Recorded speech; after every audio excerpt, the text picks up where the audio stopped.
I knew you were in. I remember even when we were kids, like we would talk with like Greek and Norse Yeah, mythology and all that stuff, and so I was like, oh, you'd enjoy this book. yeah, it's good. It's definitely an Yeah, adult you book. could not read or listen to it with the kids around just because of the things it talks about. Well, no, not just that. It's like you have to have the attention span of an adult. Yeah, Like yeah, if you would have shown this to me 15 years ago, I would have got 5 minutes. I'm like, I'm not doing yeah. this. I'm done. So,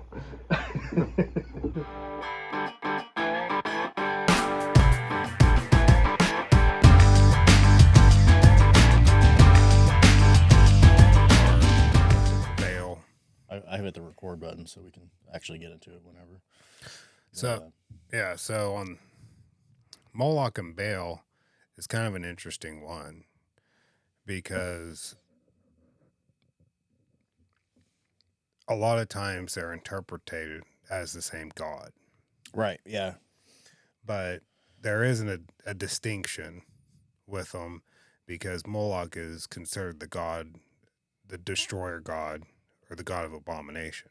right, And his name is an ancient Sumerian, is actually the word for abomination, correct? Is that right? it would. It's almost used like a verb. Okay, yeah. So it's the act of destruction, or would it be the act of destruction? Maybe so. Because I'm thinking of like what the word abomination means, and I don't know how you could. I don't know how that could be formed into a verb. Well, maybe it is destruction then. It could. I mean, there. I of course ancient languages are weird. And we'll look it up then. We can do our introduction real quick. Yeah. What's up, everybody? How's it going? Hot off the heels of last week's episode where we got super in depth into some stuff, we started talking afterwards about a book that we're going to reference quite a bit today. Is the Return of the Gods. Return of the Gods. And that was written by Jonathan, what's his last? Cahn? I believe that's correct. We'll look it up real quick. Yes, Jonathan Cahn. Yeah, we want to give credit where credit's due. It's a real good book. Yeah, I'd say I'm about a fourth or a third through it. Yeah. All the referencing last week about, spirits and deities. And you were bringing up this book, and we were talking about Aleister Crowley. Yeah. And this Return of the Gods book's great because it goes into the historical, the history of some of these gods and where they came from. Yeah. I guess the overall idea of the book is that throughout time, and we kind of talked about this last week too, the gods themselves were actually demonic or fallen angels, or however you want to put it, or spirits, evil entities. Because they talked about. So, one we could talk about real quick is Baal. Right.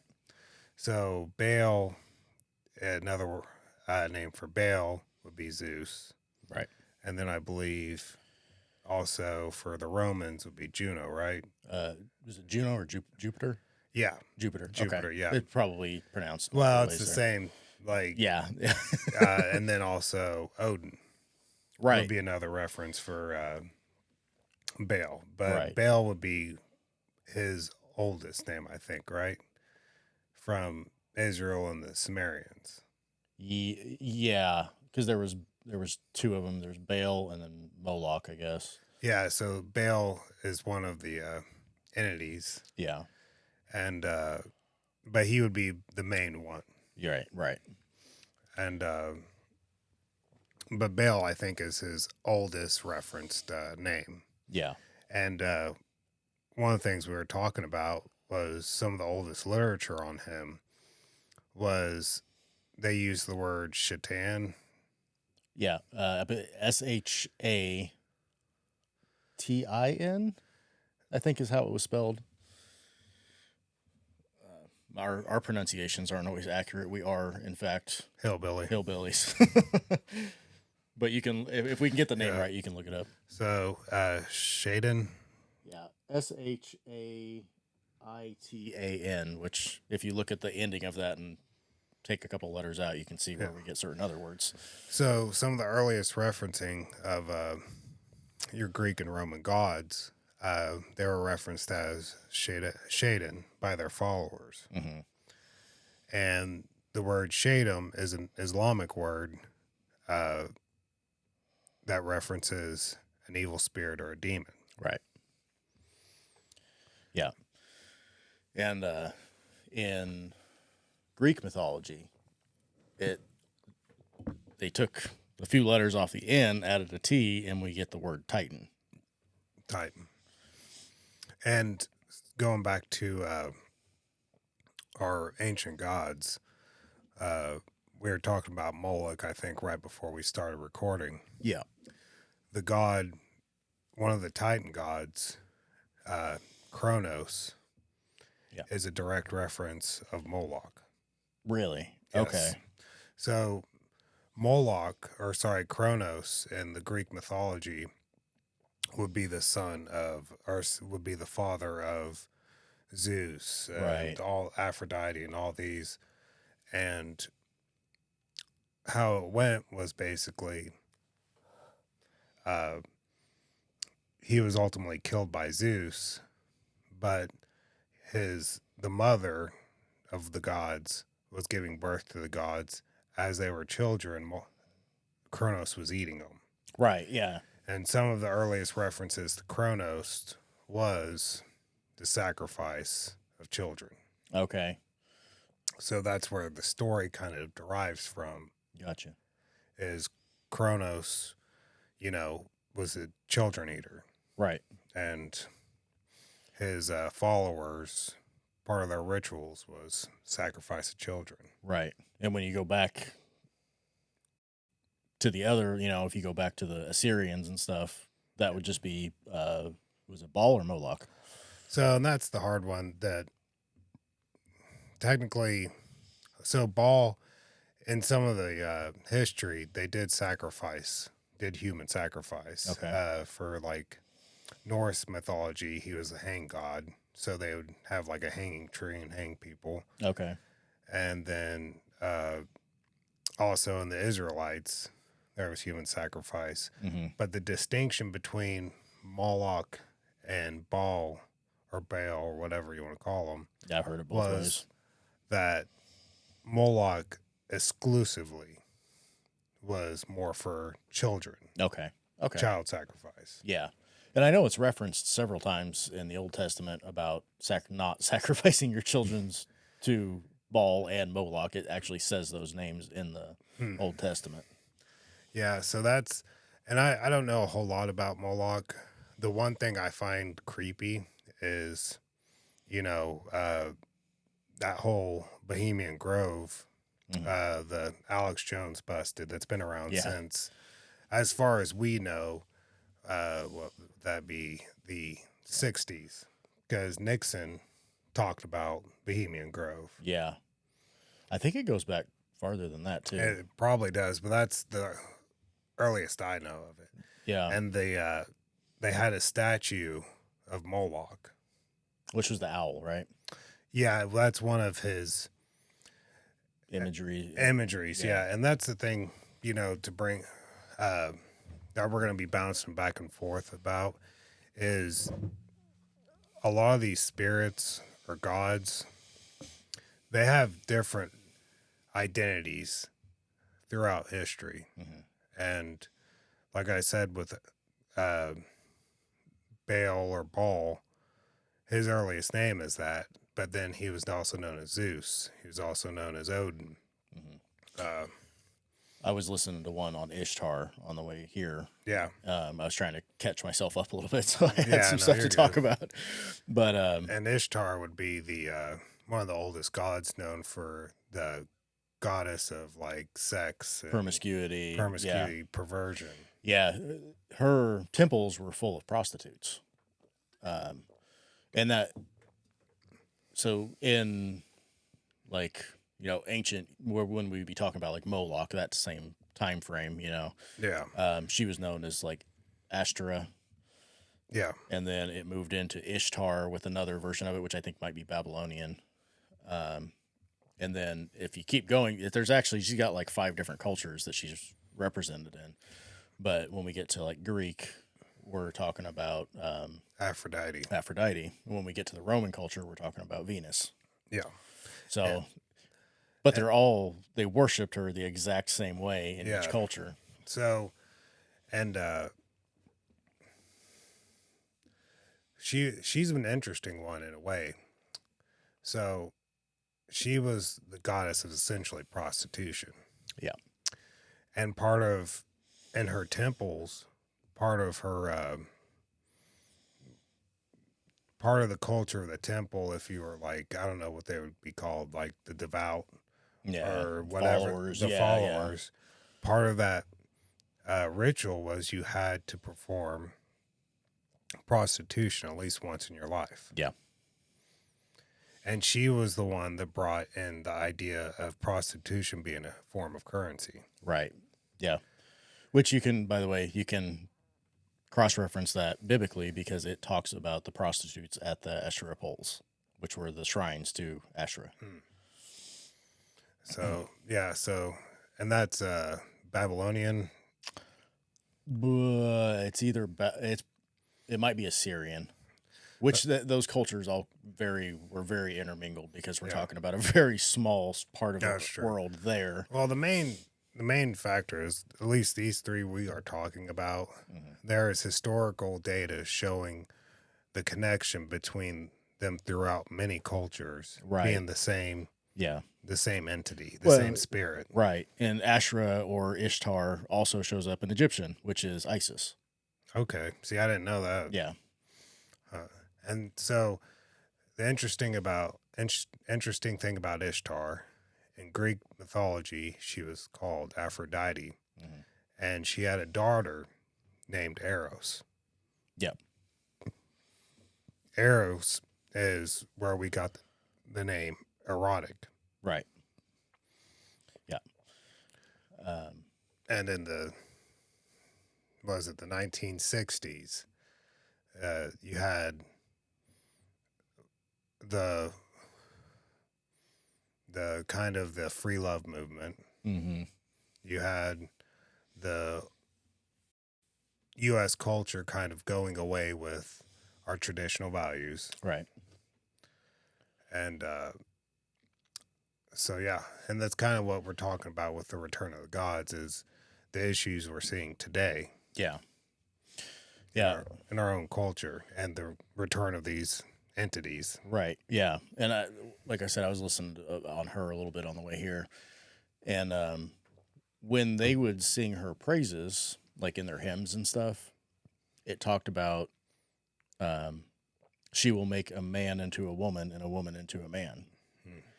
And she will demasculine. I don't know what demasculate. Thank you. She will demasculate men. And part of their rituals for like their temples, the men would castrate themselves because they were trying to be more feminine, and they would literally dance around with a scalpel. Yeah. That's wild. Yeah. Just to praise her, I guess. I don't know. And that's a form of paganism or paganism, essentially. Yeah, all this would be considered paganism. Yeah. And interestingly enough, you see it in historically with your Roman leadership. I brought this up the other day that a lot of your officials, your higher ups in the Roman Empire, they would take boy slaves, castrate them, and then use them as sex slaves. Right. And it goes into what we're talking about now with Ishtar or Aphrodite, is that was part of their religion, this paganism or paganism. Yeah. Of kind of walking away from the one God. Right. Yeah. It's So we're going to be learning a lot together today, guys. Yeah. We, like I said, last week we kind of jumped in on this after the podcast we were talking about, and I guess we got into it a little bit during, but Yeah, I then we mean, were like, this is super interesting. it's a fun subject. And I mean, Yeah. the name of the podcast is Theory and Effect. This is Right. all theoretical. Yeah. Yeah. That if you read the actual book, it kind of makes you kind of go, Oh, it's super relevant. right. Yeah. If, it just correlates so well that it makes you stop and think a little bit. So, what would be one of your favorite or more interesting thoughts on the book? If you had a certain subject or chapter or something to reference to. I need to look it up because I didn't get a chance to go over it because it's been about a year or two since I've actually listened to the whole thing, which is why you listening to it I was really happy about.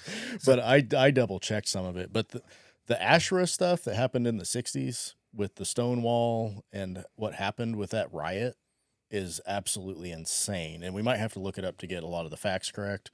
But it's basically like if you read his book, you can see the point in time where each individual entered into the countries. Okay. That would be the exact moment that Ishtar, whatever you want to call her, showed up back in the U.S.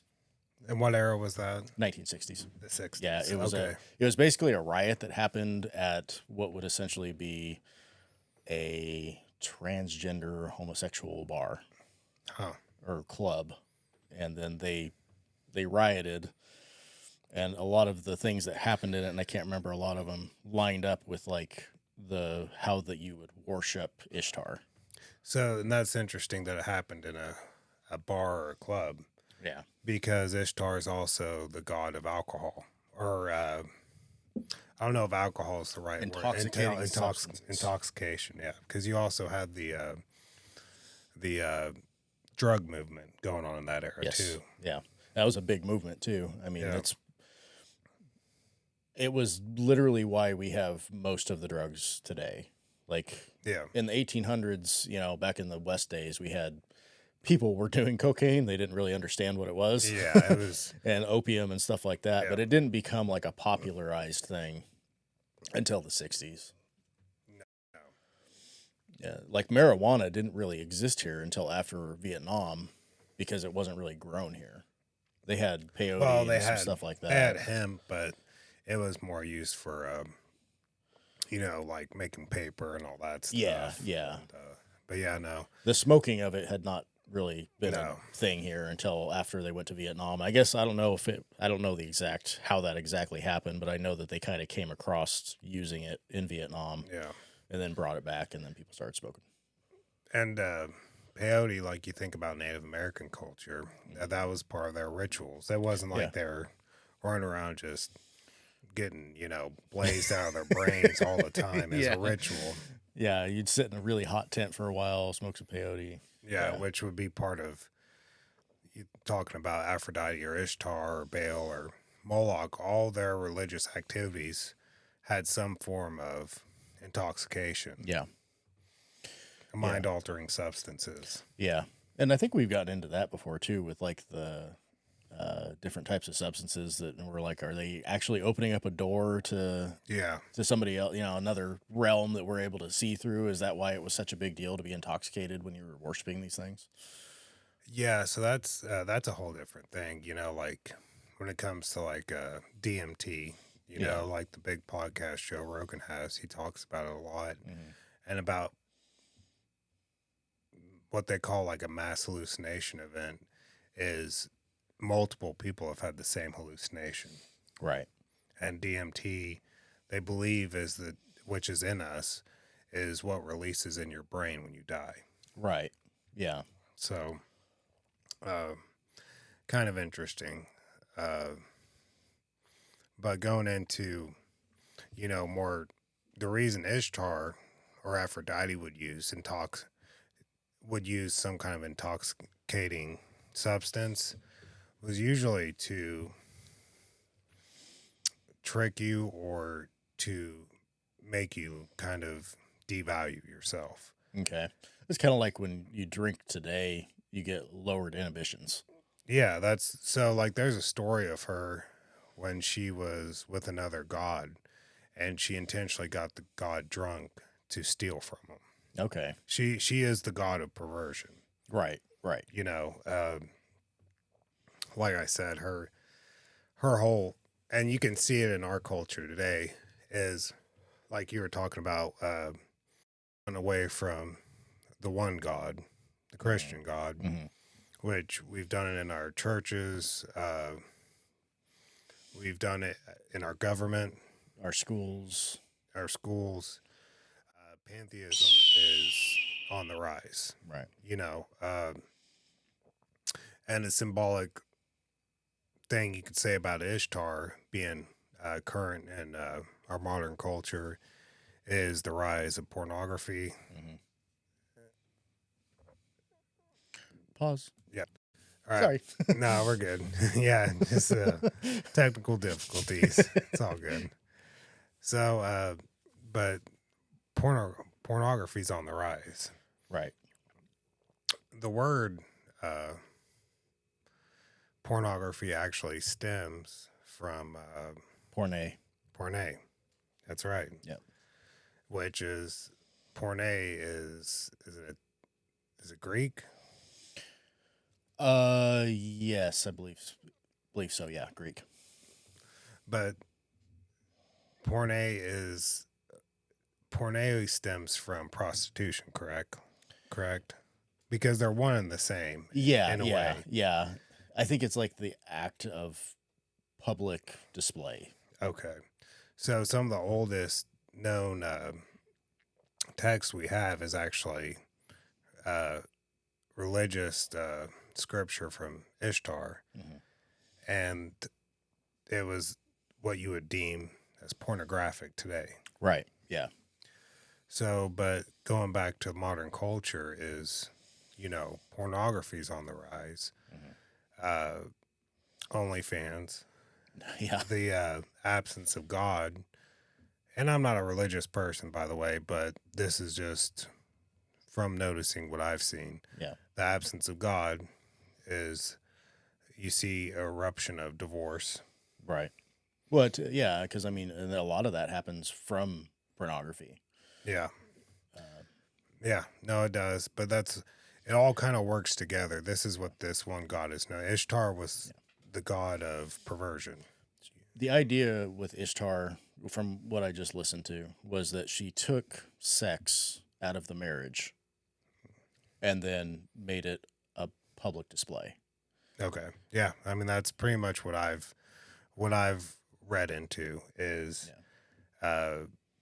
just she takes the value out of a sacred union. Right. Exactly. Yeah. And, but yeah, that's what you see today is OnlyFans is on the rise. All these women out there selling their bodies on the internet. But do you remember that little like thing that went around? It's been a couple of years ago, but it was like sex work is real work. Yeah. You remember that? Yeah. I do. Yeah. It kind of died because people were like, no, it's not. But there's still people who try and push it. Well, yeah. I mean, I saw a sad one today, and it was on TikTok, and it was a girl that had bought Thanksgiving dinner for her and her father, Mm-hmm. and she was recording herself and bringing up the fact that she had bought the food with money from her OnlyFans account, Mm-hmm. and you could tell it hurt her father. Oh, yeah, of course it is. And they get into this big argument about values, and he said some pretty nasty things to her, but at the end of the day you got to look at it like if that's all you have of value,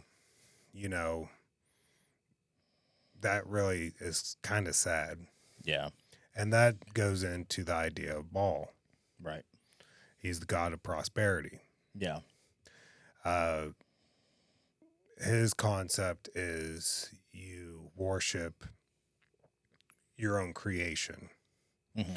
That's the basic concept I've kind of gotten from this book and from what I've seen and read is, when Moses was coming down from the mountain with the commandments, he looked down and seen his people worshiping a golden calf. Yeah. A golden calf is also a symbol for Baal. Yeah, a bull or a calf, bull, yeah. A bovine creature. Yes. Yeah. Which, oddly enough, in the Greek mythology, there's a story of Zeus laying down with a cow.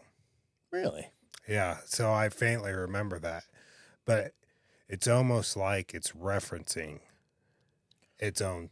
Is that where the Minotaur comes from? Yes. Okay. Yeah. Okay. So the Minotaur was the offspring of Zeus. Okay. And his wife at the time banished the Minotaur. I think that's how the story goes. Yeah. But anywho, long story short, it's interesting because it's almost like the Greek mythology is referencing its own original history. Yeah. Yeah. Because you have the idea of Baal and the worshiping a cow is older than Greek mythology. Yeah. Way older. And Greeks had the brazen bull, right? Yes, the brazen bull was a torture device, right? Yeah, they basically stuff you inside of a bronze bowl or And a then gold cook bowl, you. and then and then set the bowl over a fire. Yeah. And its nostrils were set up in such a way that it made a horrendous noise because you were obviously screaming inside of the belly of this thing. Yeah. So it's interesting that you would get stuffed into the belly of a bull and get burned alive. Yeah. It's well, going back to that god, he's the god of prosperity. Right. Which sounds good in a lot of ways, but in a lot of ways it's not, because the concept of Baal is you worship your own creation and you worship money. That's you worship, and we see that today in our culture all over the place. You get on any social media site, there's some random dude laying down on a Lamborghini, or he's in a private jet, and he's worshiping his own creation, which when you think the concept of the one God, that's where your worship's supposed to go. And Right. the goal of Baal is to take your worship away from God and put it into something else. That is, he actually, in a lot of the referencing, he almost has the same referencing as Satan. Right. Yeah. I think that in some cultures it actually is it means the same guy. Does it? I could be wrong, but I have from what I know that some of the imagery that comes from Baal is very similar to the imagery of what we would consider to be Satan. So like scaly dragons and fire and things like that. So, and what I was looking up earlier, so I looked up Moloch, and I'll throw a picture up. So there's a picture of Moloch, but if you read about Baal, that's actually more representation for Baal. Right. So, and that's where the confusion gets between the two, is a lot of people believe they're the same entity. Yeah. Yeah. So there's, yeah, it's pretty wild to think about. And we see these structures today. So when you worship one of these ancient gods, you worship the creation too, and that concept is seen today. And one of the first representations of we can see in Baal in modern culture is in New York City. Okay. So in New York, right by Wall Street, prosperity, the basic concept of modern culture for prosperity is cash, money. Right. 2,000 years ago would be farmland probably, or food, or wheat. Yeah. Yeah. But Power. our form of prosperity today would be money, Right. or stocks. And where do we see a monolithic of Baal is Wall Street. So in Wall Street, just around the corner, is a giant bronze bull. Yeah. Which is a ancient, you go back to Moses. What were they worshiping? A golden cow or a molten cow. Yeah. The Sumis, same thing. Yeah. The Greeks, same thing. Yeah. And adjacent to that bull is a statue. Yeah, I think a lot of people have probably seen this. I mean, maybe we can throw up a picture, but Yeah. you've probably seen this before because it's a very prominent statue in New York. Yeah, I think they had this erected in the 80s. Yeah. And I mean, when you think about like the stock market, what do they call a market where that's pushing forward and doing good? Yeah. And they call it a bull market. Yeah, and that was where the representation came from. Right. And a lot of the concept of it. But inadvertently, with that, you're resurrecting a statue for an ancient god. Right. Because you're worshiping your own creation. Right. Right. Which you go back to Moses and the anguish it put on him when he comes down with the 10 Commandments. Yeah. And his people are worshiping their own creation, right. Which is inadvertently Baal or Baal. Yeah. Yeah. It's the same guy. Yeah. Yeah. And did you know if you go to where they think, because a lot of the places in the Bible are kind of become hard to locate because it obviously happened a long time ago. But there's a certain point where they think it's the mountain that Moses went up, and at the very base of it is this rock altar. Yeah. And inside that rock altar is carvings of bulls' heads all around it. And they think that was the altar that the golden calf was built on. That makes sense. Yeah. And that's the thing too when we were talking about Moloch and Baal is in a lot of the old texts they are the same creature, and what Moloch is the god of abomination, the destroyer god. Right. And he was the one that was most prominently used for sacrificing human sacrifice, and it's particularly child sacrifice. Right. And so the interesting thing, what was there before the bull statue in Wall Street, right. There's a statue of George Washington. And I think you brought it up, what he had said on his inauguration day, because that statue is built, as kind of a semblance of him being our first president. But right, what he said on his inauguration day is kind of interesting. You know what I'm talking about?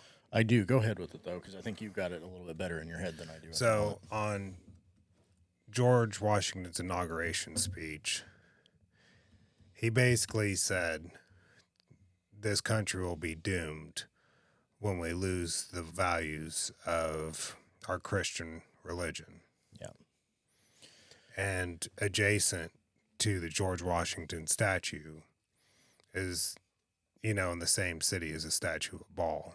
Yeah. So you could look at, in a theoretical sense, the bull statue is in defiance right. of what George Washington said. Right. Yeah. That's what and a lot of people kind of try and argue the point that we were founded on Christian values, and they'll say, oh, well, no, because we have the freedom of religion and all that written into the Constitution. Yeah. The thing is they weren't talking about separate religions at the time. What they were talking about was you shouldn't have to follow the government's church. Right. They were all Christians. They just didn't want to believe like the government told them to believe. Well, the whole reason, a lot of the people could say that, the reason the United States was founded was because of persecution. Right. Yeah. I mean, the Pilgrims came here because they didn't get along with the Church of England. Yeah. Yeah. So, and I mean, they just wanted to incorporate that into our values as a nation. Right. Which, I mean, I'm all for, believe what you want to believe.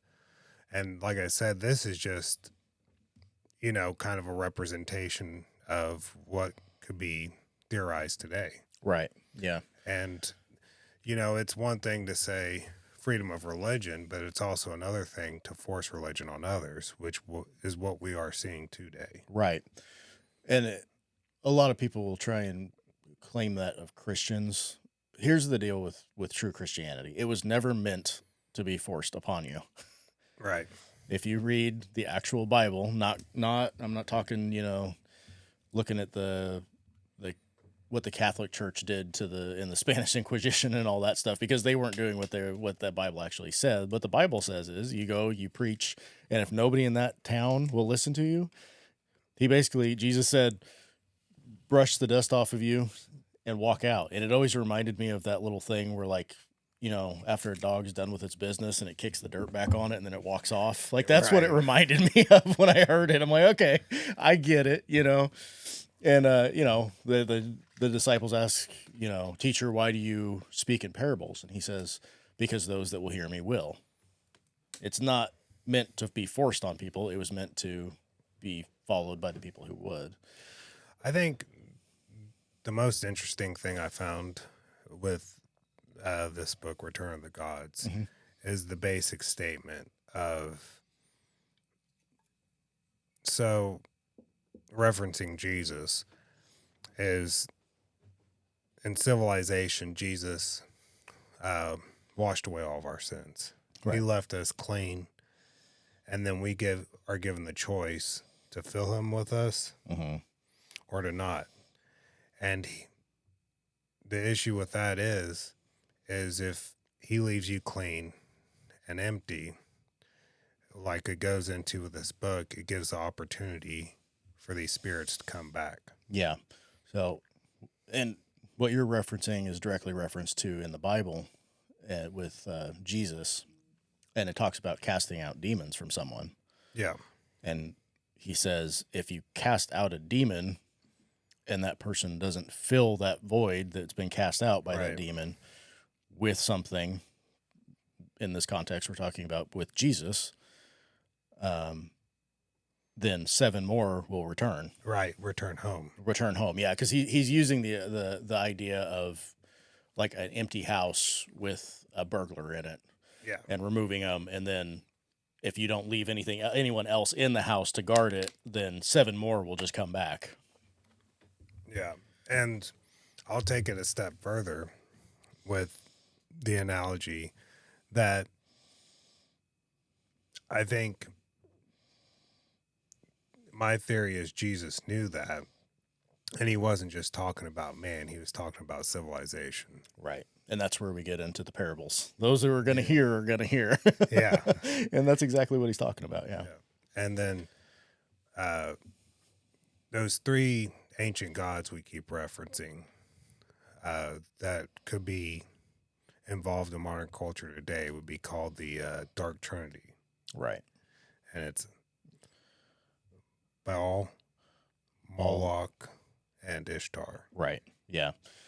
Substitute for any of the other 5 names that they have, depending on the people they come from. But that's the originals. Yeah, and they're old, and it's referenced past 2,000 years ago. Yeah, they've been around for a long time, and wherever they're influenced, they have their influence. That empire ultimately falls. Right. Yeah. I mean, you can look at it throughout all of history. The Egyptians, they were worshiping the same people. You can go and find the direct links. If you use Wikipedia, it's actually pretty easy. You just throw in one, and it'll give you the list of all of the light gods. Yeah. And you were talking about it on the last episode about Nephilim. Yeah, I've heard Nephilim. I've heard Nephilim. I don't know. I don't know exactly how you pronounce it. Right. Yeah. But the interesting thing I find with these gods or these spirits, and going back to Satan, is being the father of lies. Yep. Is as a nation falls, these deities change their names. Yes. So that they can recreate their face, recreate how they're represented, so that they can influence you. Right. Because if, the concurrent thing with, Jesus Christ or God is they've had the same name throughout their known history. Yeah. Yeah. It's kind of like when you're dealing with, a crappy salesman or somebody like that. They'll change their name so you don't know who they are. Right. Right. Yeah.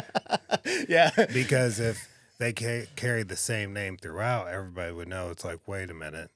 It's like, you're the guy that was, sacrificing children, in the state, just over. Why would I want anything to do with you? Right. It's like, well, so it goes kind of into the idea of Satan, the father of lies. They're going to change their appearance, change how they come at you so that they can influence you. Right. And when it comes to an empty house, that reference for civilization or for the single soul is these deities know that worship is in our nature. Worshiping is in our human nature. Right. And if they can ultimately pull you away from God and that you're left empty, you're going to worship something. Right. Be it your own creation, which is Baal. You're going to be, perverse, looking at pornography, alcohol, drugs, Ishtar. Right. Or the worst one would be Moloch or Moloch, and sacrificing, the child, children's souls. Yeah. Referencing Jeffrey Epstein. Right. Yeah. Yeah. Which you brought it up the other day, was his temple on his island is very similar to what you were saying, Sumerian temples. It has a very Sumerian architecture look to it. Yeah, and kind of the whole Bohemian Grove thing. Right. The symbolism of them, of the statue of Moloch. Right. Yeah. So to sit here and say... Which Moloch, once again, because there was Moloch, one of them's power. Which one was power? Was that Moloch or Baal? I think that's Baal. Okay. And then Moloch... See, I didn't get very far into Moloch because I only got a little bit into him, but he's the god, the destroyer god, abomination god. Right. But that's as far as I got with him. Right. I haven't quite figured out why the worship of Baal, or sorry, of Moloch was. Okay. Or they could be linked, I guess, in a way. But it's just interesting to me that all of the most powerful people get together in this grove and they pray worship to these ancient gods. Yeah. Moloch is the statue there.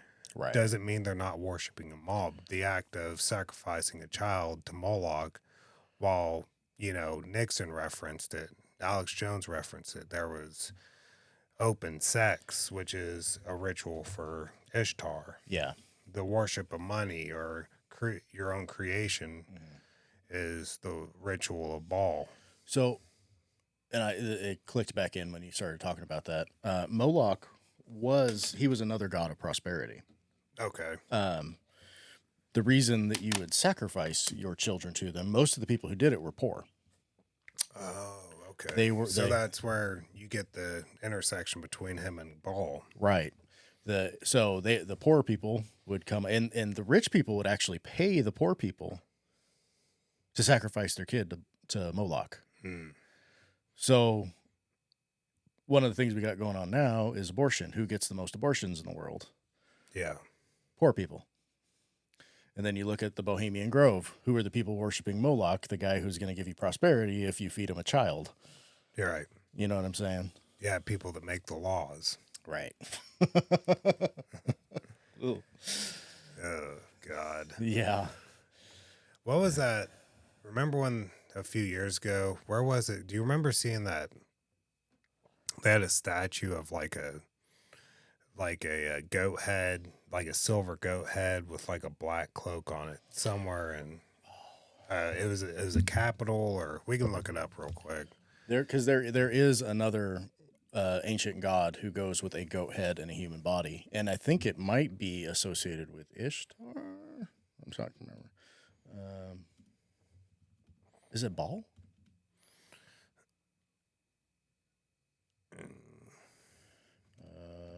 So we'll be right back after a short intermission. So there it is. This is the one I was looking for. The Okay. Iowa Capitol has a satanic display, and I'll throw a picture up to show it. But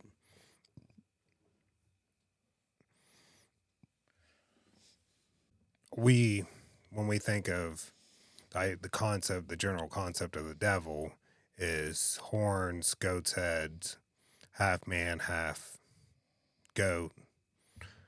Uh, Baphomet. Okay. Yeah. And keep going. I found it. No, and you're I good. wanted to look this up, but yeah, keep going because I'm going to try and figure out which culture he was from here. Alternative. But yeah, so Pan was like god of the forest, and he was what we think of today as a depiction of Satan or the devil. Right. But what we're basically talking about in general is the influence of we think of we've kind of walked away as a nation from the idea of religion being in our schools and being in our government. Like you were going into the whole thing with abortion. Yeah. I didn't even put that one together, which is kind of scary. Right. So they would. Well, the Satanists literally come out in order to fight against the Christian. You have the Christians who are fighting to stop abortion, and then when you actually look at like the people who are picketing on the other side of it, it's a lot of Satanists. Ugh. And it's because they want the right to sacrifice their child. Yeah, I mean, we're essentially doing yeah. I mean, you could look at it as like a human sacrifice. By the way, that Baphomet that we just talked about, when I was looking it up, that's one of the main guys that Aleister Crowley was using. It was Baphomet. Yeah. So, and that goes into Ishtar. Yeah. She was one of the ones. So, when you think about Ishtar, the god of perversion, she was also referenced in some of the earliest forms of occultism. Yeah. And then there's the idea of Gaia. Yeah. Which is the earth god, right. god of earth, which is going to piss a lot of people off. But so one of the ways these gods pull you away from the one god is instead of recognizing God's gift, they trick you into worshiping it. Right. Which would be worshiping the idea of worshiping like the woods or the forest. You're worshiping the creation and not the creator. Exactly. Yeah. And that's just one of their tricks to kind of pull you away from God. And it goes back into Baal. That's one of his great tricks is to make you worship your own creation. Yeah. And, it goes into what we were talking about earlier is you put power into, say a tree that's been standing for 1,000 years that you won't allow loggers to cut down. But at the same time, you're benign to the idea of a child getting murdered. Right. Yeah. Yeah. It's the idea of confusion. Yeah. It confuses all of it. It's another form of intoxication. Yeah. Yeah. And I mean, I was talking about what they were doing with Moloch and him being the god of prosperity or whatever. But how do they preach abortion to us? They preach it by saying it'll be, you know, you'll be free. You won't Yeah. have to take care of this child. You won't have to do this. You won't have to do that. You'll be able to go and get your degrees. You'll be able to go be more prosperous. Yeah. Right. So that's a similar concept behind that. Yeah. And with the nature thing, I mean, that's been around. It's been around forever. But once again we had a big resurgence of that in the '60s. Right. Well, and that's where you see a lot of this worship of Gaia and Venus, and which is Ishtar. Right. Yeah. And when you look up in even Baphomet there, I think I'll have to do a little research on it. I think that's actually another version of Ishtar, because Ishtar is supposed to be male and female. Yeah, it's just the Ishtar is the embodiment of perversion. Right. It's usually referenced in as a naked woman is the main reference you see in history as a naked woman. But the idea is sex. Right. It's the idea of, free, open sex or whatever. And that could be male or female. Right. But the idea with her was that what we would call it today would be gender fluid. Yeah, essentially. It's just perversion. Right. It's that is, without, we're giving this thing, the idea of Ishtar, a physical form, when the real concept is the spirit. Right. Which, when we get back into last week's conversation, and we talked about different dimensions, they may have a physical form, right? But that's how they represent themselves to us. Yeah, it's one of the things with Ishtar was she used the rainbow. Okay, I didn't know that. But she perverted the rainbow not in that mythology like the way we would look at it today, because she started adding colors to it. And if you look at certain flags, currently, they have all of those colors that she added into it. I didn't know that. Yeah, you'll keep reading or listening, you'll get to that part, because he does go into it. See, I always looked at, like, my original concept of the rainbow. If you look into Noah's Ark, that was God's sign or God's gift to say that this would never happen again. Yeah, it was the visual proof of his covenant that he would never destroy the earth with water again. Okay. So this is your sign. When you see this in the sky, you'll know that I'm not here to destroy everything by flooding you all again, right? Yeah. And that's why, you think about going into that history, and that's where you get the idea of the dove. And it was carrying, what's in its mouth? An olive branch. An olive branch. Yeah. The symbol of peace. Right. Yeah. The dove and the olive branch are both considered symbols of peace in our culture now. Yeah. Yeah. Going back into this ancient God thing, is I was talking to you about it a little bit, which I find peculiar, is you have the god Apollo. One of the Greek stories about him was battling a serpent because the serpent spoke through an oracle. Okay.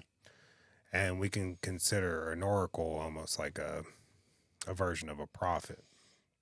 Right. Right. And Apollo coveted the oracle, and he seeked out to destroy the serpent.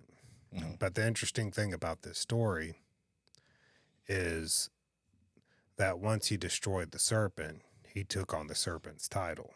Right.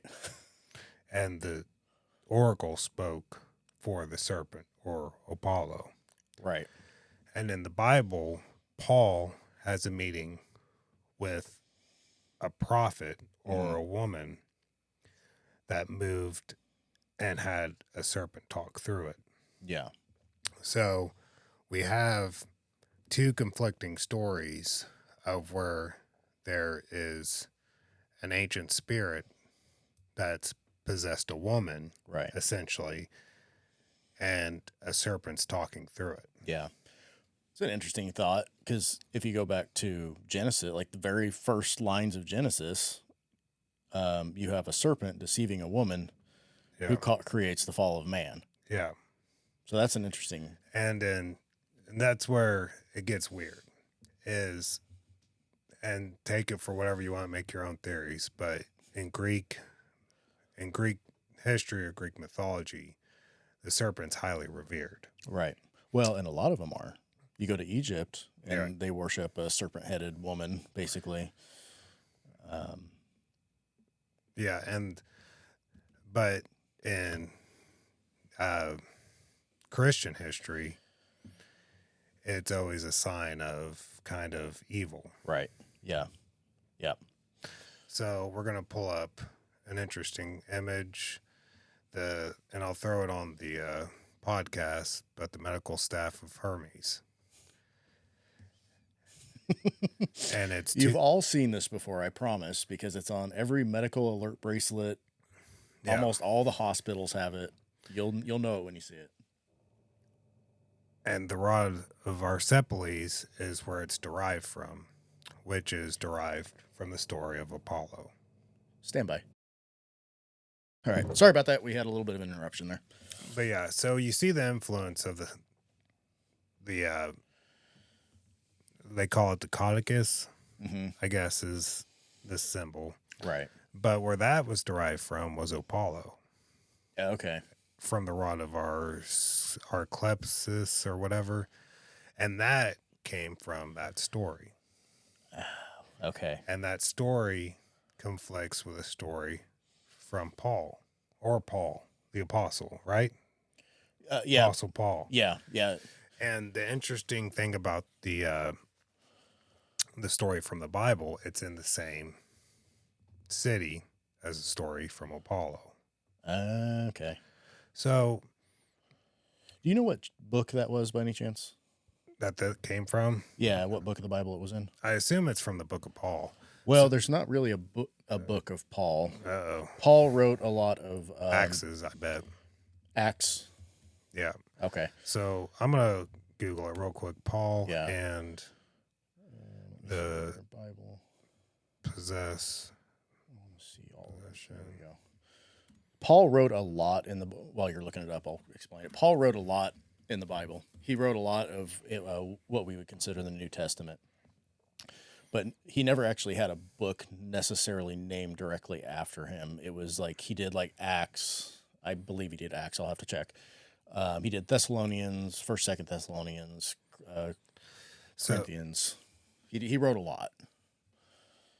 So here we go. According to Greek mythology, Acts 16:16. Okay. Let me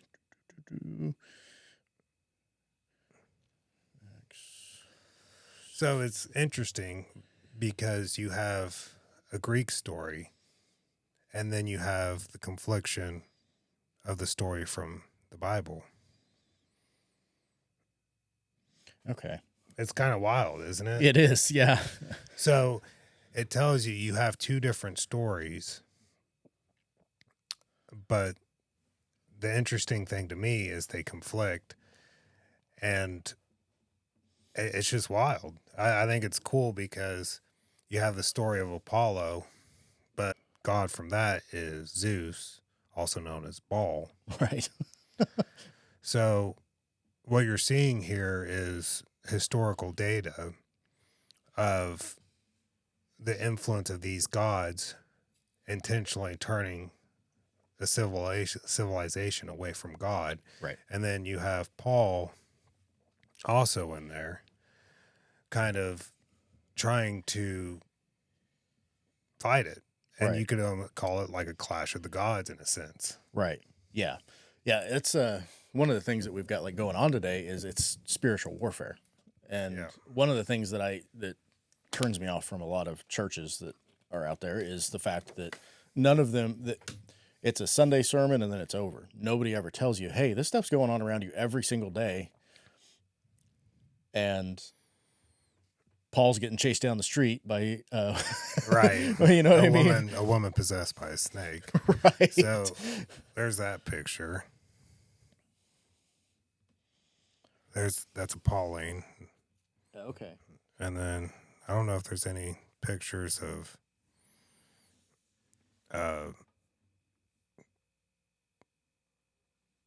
no, there's no historical pictures of. I'm gonna have to research it because in Revelation it talks about Apollyon, which is one of the angels that gets released on Earth. Really? Mm-hmm. Which would be probably Apollo, I would assume. Yeah, I would say so. I'm gonna have to go back and read that to have a better understanding of it now. Huh. Yeah, that's kind of creepy. Yeah. Because I find it interesting in the story that Apollo covets the oracle and then goes and mysteriously kills the serpent. Right. But then takes on the serpent's title. Right. So is Apollo and the serpent the same? And it's just a story, or did the serpent win, or was Apollo always the serpent in the first place? But that's where it gets weird for me, because then you have the story of Paul and the girl possessed by the serpent. Right. The interesting thing about the serpent is, like I said, it travels across every single one of them. Go to Mayan culture. Yeah. Quetzalcoatl, I think it is. The serpent god who they would sacrifice people to. Yeah. It goes across all of these things amazingly. And I have my own theories on how it went from, the Middle East to Greek mythology and Norse and all that. You could be like, okay, it's slowly filtered across there, and Egypt isn't far from there. But then you jump the ocean, and prior to, Columbus sailing over here, they weren't supposed to have any contact. Right. Somehow or another, they have the same things over in this part of the world than they do over here. Yeah. Same structures too. Yeah. So that's what, it's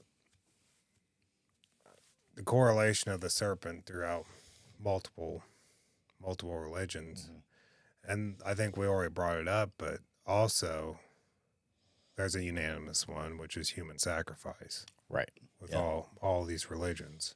Yeah. And so back to a quick hit on the Nephilim there. One of the things that they said that they did was that they would eat people. And when you go through like Indian culture, there's always these race of like red-headed giants that would eat people. I mean, whether you're from East Coast Indians, West Coast, all the way through the North American continent, even into the South American with the Mayans and the Aztecs, they all have a similar idea that there are these groups of people. Yeah. I'm going to look up that famous picture of Kronos, speaking about that. Okay. It's not the full picture. There it is. Kind of going back into what you're saying. I don't know if you're going to throw this up, but I could put it up, yeah. Okay. Yeah, check this out. It's basically Kronos biting the head off of someone. Yeah. But it goes into what you're talking about. Yeah. Because Kronos in Greek mythology, and older than that, his name was Moloch. Right. So I have two theories on how all of that got disseminated throughout the world. Okay. The first one is in the Bible. It tells us that basically God sent the what would be the Israelites at the time. They were the Hebrews because they weren't actually Israelites yet. Yeah. Into what we would now say is Israel. Back then it was called Canaan, to take over the land. He wanted them to kill all of the Canaanites and the Anakites and all these guys. Well, when you look them up in the Bible, those are supposedly the Nephilim. Okay. The sons of Rapha. That's why you get like the Raphites. Okay. So he tells, go in there and do this. Well, then he tells Esau's kids, who aren't the chosen ones, but they were from a similar lineage, to take everything on the other side of Jordan. That's where we get a lot of our Muslims from. And then there was a third one, and I can't remember exactly what he did. I think it was Egypt. He told him to take care of Egypt, right? So we see these guys, and you can kind of follow this historically too. The Israelites take over Israel. Yeah. We've kicked out Baal and Ishtar and Asherah and all of these Right. these gods that we've been talking about.